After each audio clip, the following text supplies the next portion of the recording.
అందుకని ఈ భూమిని ధర్మభూమి, కర్మభూమి, పుణ్యభూమి, వేదభూమి, ఋషిభూమి, తపోభూమి, అలాగే దేవభూమి అని పిలుస్తారు.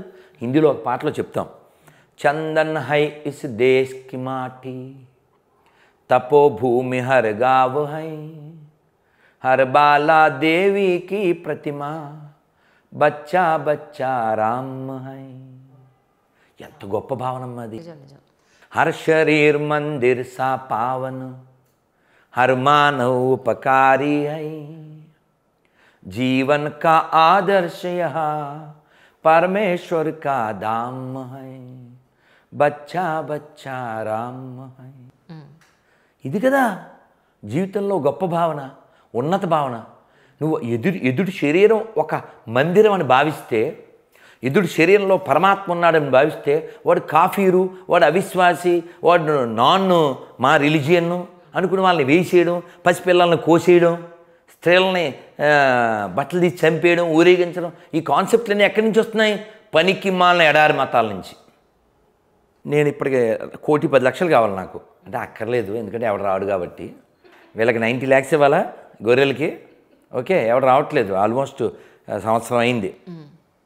పోను ఆర్గాన్స్ అమ్మిచ్చేస్తాను రా అని చెప్పి, అది కూడా నాకు ఎవడో ఆర్గనైజేషన్ లేదు, ఆర్గాన్స్ అమ్మాయినా ఇస్తాను రా, ఎవడన్నా నన్ను మతం మార్చాను రా అని చెప్పి ఎవడు రావట్లేదు.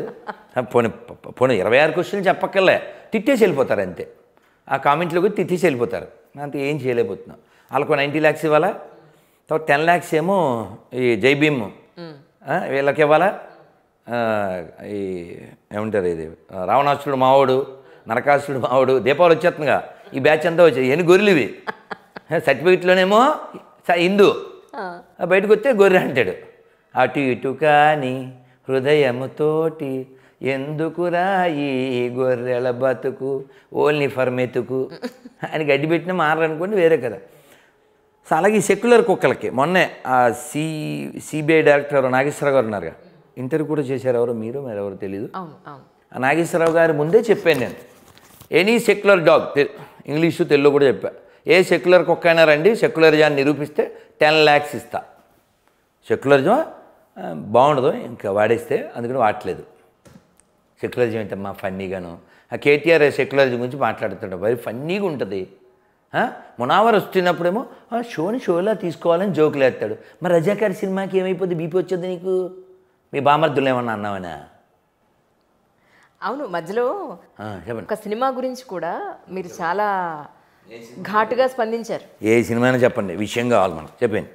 రాముడు సీత ఈ పాయింట్ సోది పురుషు చెప్పేశానుగా. అదే అంటే సినిమాని మనం ఒక ఎంటర్టైన్మెంట్ గానే భావించాలి తప్ప అందులో ఉన్న పాయింట్స్ మనం ఎలా వెరీ గుడ్ అలా అన్నవాడు ఎవడైనా మహమ్మద్ ప్రవక్త మీద సినిమా తీసేస్తే వాళ్ళు కూడా అలా రియాక్ట్ అవ్వకుండా ఉంటే, యేసు మీద కూడా యేసుకో మీకు గుర్తుందా? రాజశేఖర రెడ్డి సీఎంగా ఉన్నప్పుడు 2004లో ఓ సినిమా వచ్చింది. యేసుకి పెళ్ళయింది, మేరీ మగ్దలిన్ అనేటువంటి వైఫ్ ఉంది, 2 పిల్లలు ఉన్నారు. అది సినిమా. మనం తీయలేదమ్మా సినిమా, గొర్రెలే తీసినాయి, వేరే కంట్రీవి, మనం తీయలే.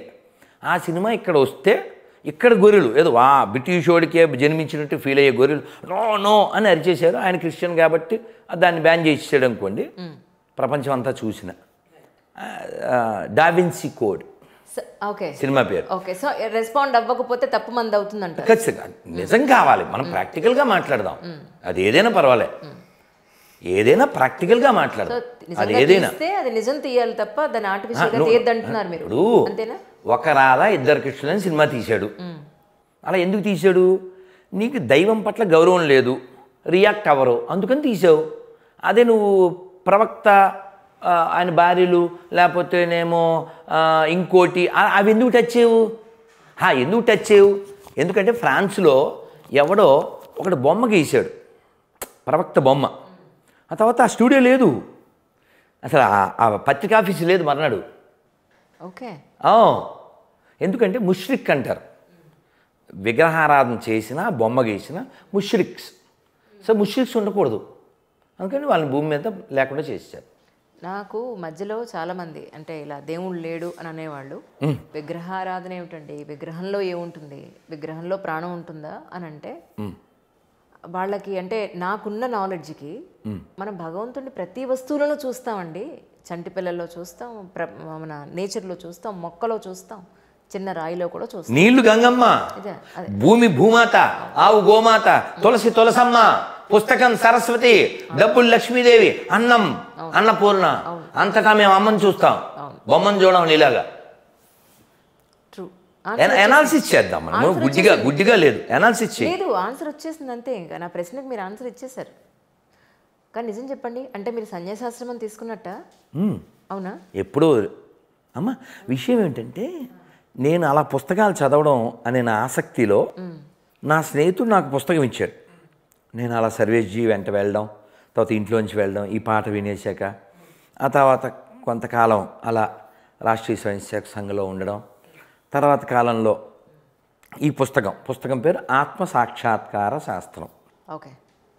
ఆ పుస్తకం చదివిన తర్వాత నా వ్యూ అంతా తిరిగిపోయింది. యాక్చువల్గా ఓ మనిషి నేను నా ఇల్లు అనుకున్నాడు అనుకోండి, వాడు అధమ స్థితి. నేను నా దేశం అనుకున్నాడు అనుకోండి, అది మధ్యమ స్థితి. నేను నా ప్రపంచం అనుకున్నాడు, అది ఉత్తమ స్థితి. నేను ఆ ఉత్తమ స్థితిలో ఉండాలి, నేను నాతో పాటు అందరూ అనుకుంటాను. నేను ఓపెన్ పబ్లిక్గా కొన్ని నెలల క్రితం కూడా ఛాలెంజ్ చేసి చెప్పా, నాకు ఈ భూమి మీద ఒక్క శత్రువు కూడా లేడు అని. మీరా? నాకెవరు శత్రువు లేరు. మీరు అనుకోవట్లేదు, కానీ మీరు శత్రువు అని చాలా మంది అనుకుంటున్నారు. నేను చెప్పేది అదే, వాడి లో ప్రొఫైల్ అది, అదే వాడి పుస్తకం, వాడి మస్తకం అది. ఇప్పుడు ఇంజనీరింగ్ చదివాడండి ఒక ఆయన. ఇంజనీరింగ్ చదివినోడు ఏం చేయాలి? మామూలుగా బిల్డింగ్లు అవి కట్టాలి. కానీ వాడి మస్తకంలోకి ఏదో పుస్తకం వెళ్ళి వాడు పెద్ద పెద్ద WTC కూల్చేసాడు వాడు 2001లో. తెలుసు కదండి, డస్ట్బిన్. సో అది ప్రాబ్లం.